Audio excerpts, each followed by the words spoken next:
We're going to talk this morning about what's happened to our wildlife in Wyoming in the past 22 years.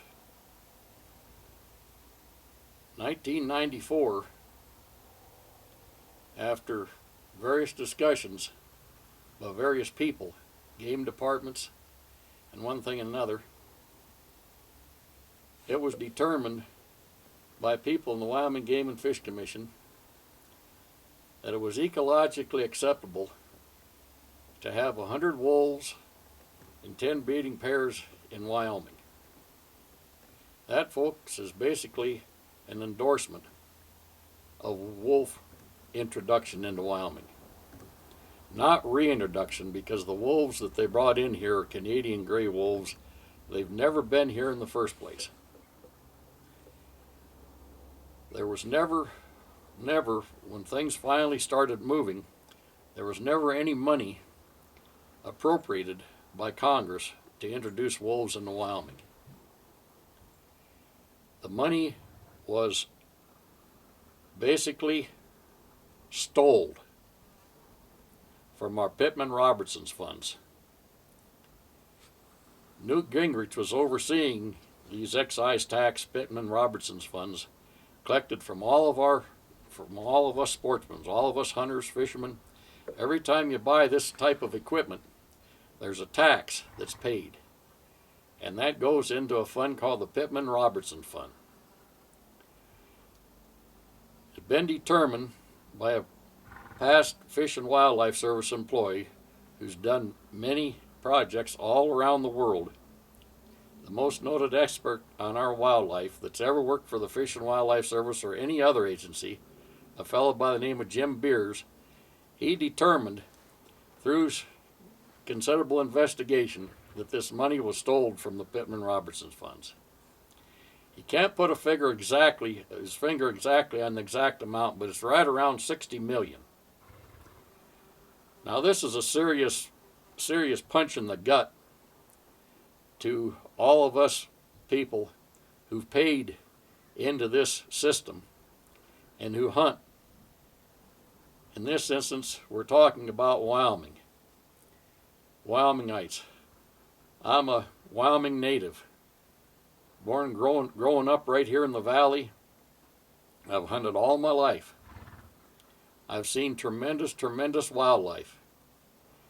And as soon as these wolves were introduced into here, I've seen considerable depredation, and it continues to go on day after day. And there were some key players in this. Ted Turner, Jamie Farr, that was the head of the Fish and Wildlife Service, and a few other people. Ed Bangs. Ed Bangs was chosen to oversee this project of bringing wolves in here. According to the U.S. Fish and Wildlife Service EIS, these wolves were brought in from Canada. The EIS dictates that those wolves must be inoculated and held in quarantine for a considerable length of time. This was never done. This was purposely bypassed by Ed Bangs. This, in many people's view, and in my view, is nothing but a criminal act on this country and against the sportsmen that have paid in to this system. I happen to be lucky enough to be old enough to know the first man on predator control in Yellowstone Park after World War I. Ted Ogston, the late Ted Ogston. He lived to be 95 years old. He was our neighbor here in the North Fork for 30 some odd years. And he took a job as first man on predator control in Yellowstone Park just a couple years after World War I. He cleaned the wolves out of Yellowstone Park and coyotes and so forth.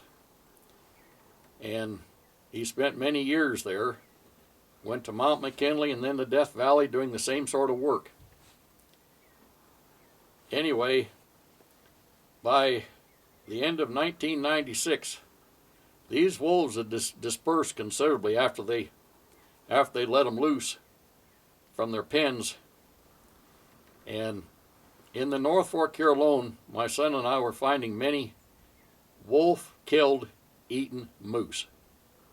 The first thing that they picked on was moose. There are drainages up here, a particular drainage in the North Fork called the Eagle Creek drainage, drains into the North Fork of the Shoshone River. And I've made many trips in that country over the years, at times seeing as many as 3 dozen moose on a trip in that drainage alone. I beg you to this day to go in that drainage and see more than 2 moose on the entire drainage, or more than 2 moose tracks on that entire drainage. That's because the wolves have eaten the moose. The next thing that they started picking on was the elk.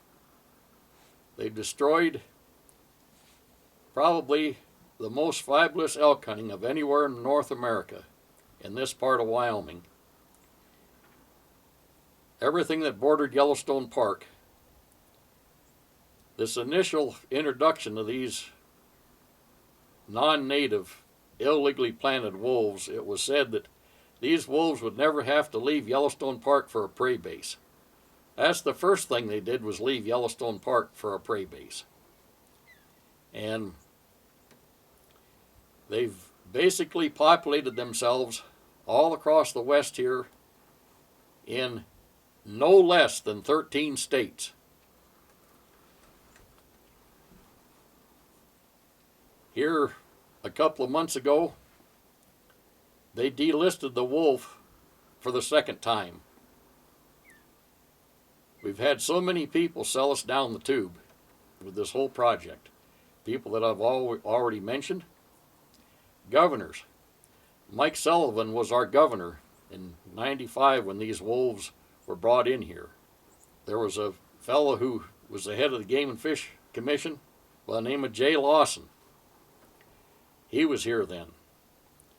And anyway, those people never stood up for the owner of the wildlife. In this state, our governor oversees the Wyoming Game and Fish Commission's, agenda and so forth. The Game and Fish scratches his back, and he scratches their back, and they're just buddies. And this is how this all just kind of works. Nobody seems to care. They don't have any care for our wildlife. For many, many years, there was a system put in place called the North American Model of Wildlife Management in Wyoming and other states in this country. When they brought these wolves in here, it's very obvious that they abandoned that model of game management. I asked our head supervisor a number of years ago here in Cody, Wyoming, what model they follow now, and his answer was, we have constituents. Well, I've already described some of the constituents, folks. Some of the constituents are even themselves the game department. The game department has not stood up for anything. They don't stand up for our wildlife. They've allowed this to happen. There's not one of the 3 states that these wolves were put into, Wyoming, Montana, or Idaho, that has stood up to the federal government from the aspect of the money that was stolen from us taxpayers, from the Pittman-Robertson funds. They've done nothing. So basically, they're one and the same. Our Wyoming Game and Fish Commission is the same as the feds, the Fish and Wildlife Service. They scratch on each other's backs all the time for all the perks and everything. Since 1995, we've had a considerable number of people retire. Governor Mike Sullivan retired. Jay Lawson from the Game and Fish Department retired. Ed Bangs, who started this wolf project in this length of time, retired here a couple of years ago. Jamie Farr is no longer with the Fish and Wildlife Service. There's somebody else in there. One of the men that was sent north to Canada to help bring these wolves in here from the Wyoming Game and Fish Department was a fellow by the name of Mark Brasino. He's went clear through the system and is now retired. got all these folks that are retired. And there's documented proof in a book written by a defense attorney by the name of Ted Lyons, and another fellow that contributes to this book is a man by the name of Will Graves. He went to Russia. He went to Russia a number of years ago to learn about the tremendous depredation of wolves on the game in Russia. These two men have wrote a book called The Real Wolf.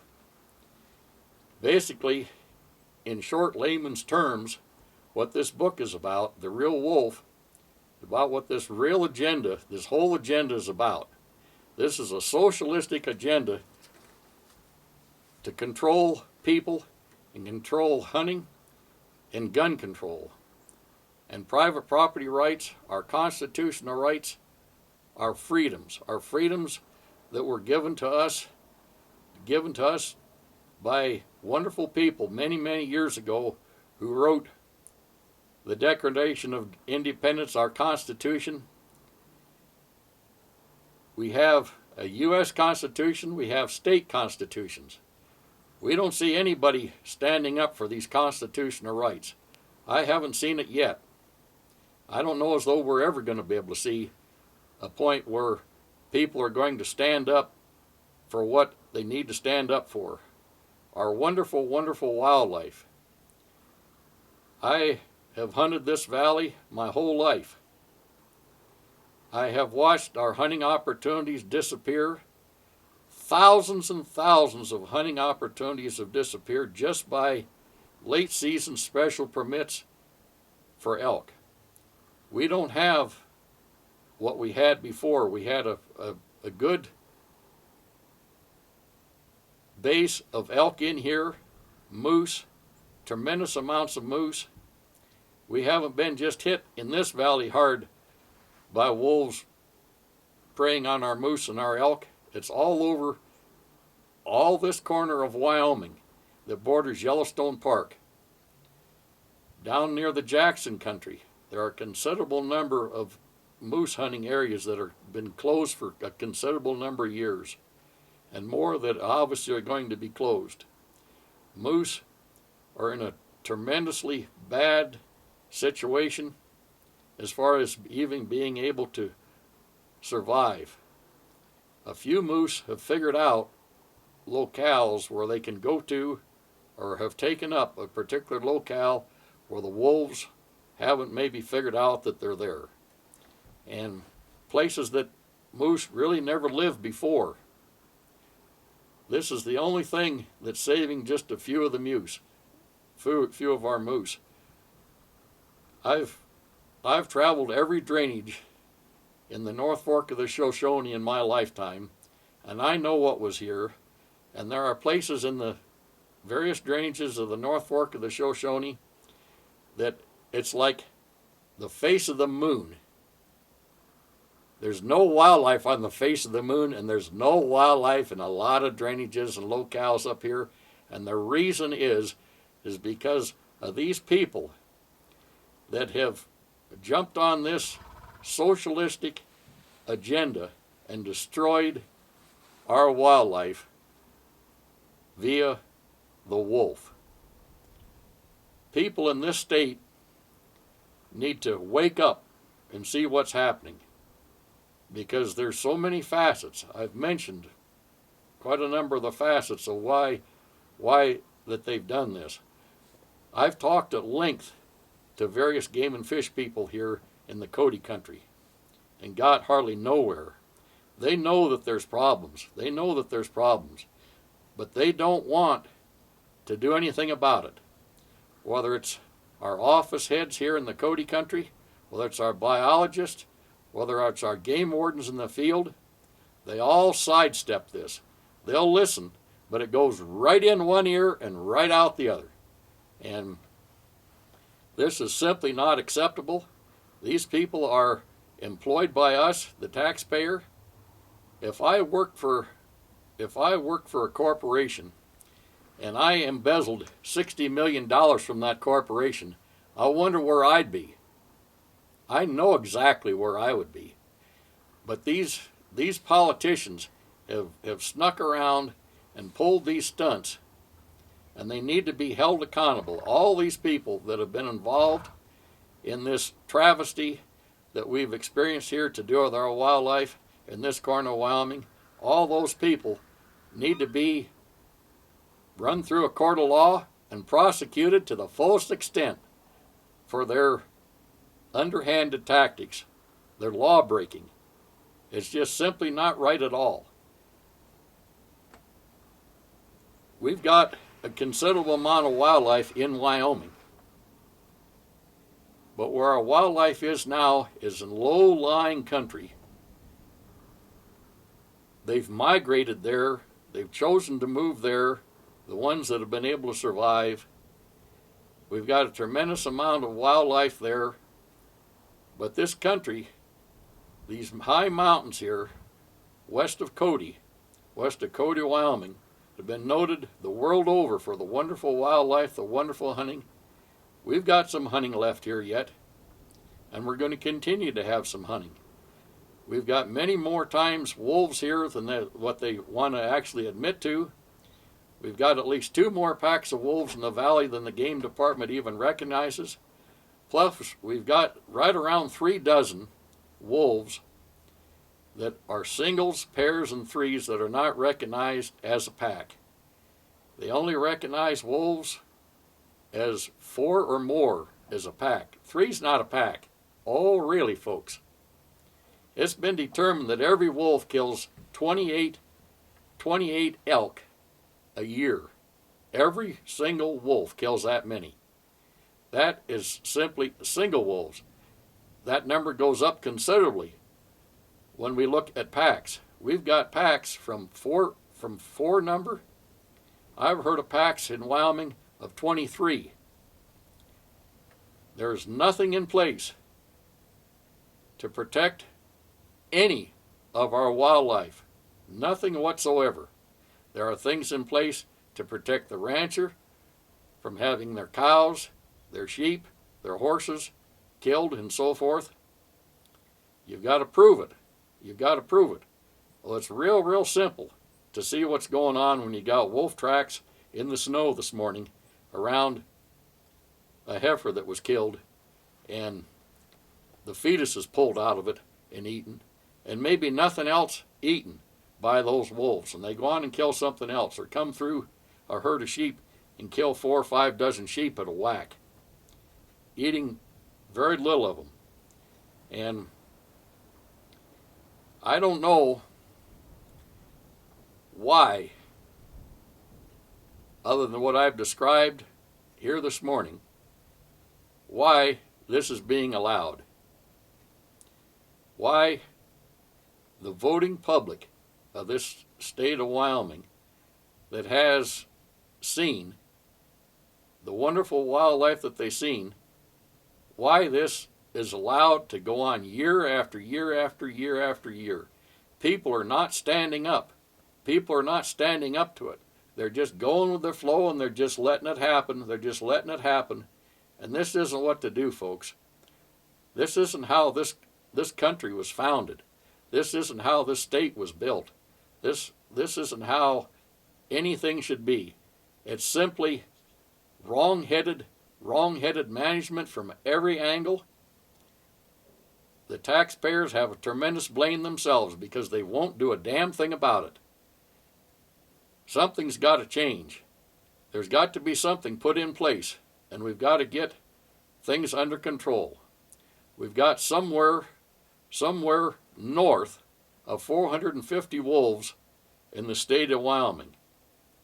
There's right around 100 wolves in Yellowstone Park. That satisfies the need for the entire state, but that's not taken into account. That's all just set aside for wonderful Yellowstone Park. We have to satisfy, again, 100 wolves and 10 breeding pairs out of the park. That's what was initially put into place, but that figure was just simply up to 150 wolves and 15 breeding pairs. That wasn't done congressionally or anything else. They just decided that they want to change this or they want to change that. Every time we turn around, They rewrite the books. They just simply, to suit themselves. This just simply isn't acceptable.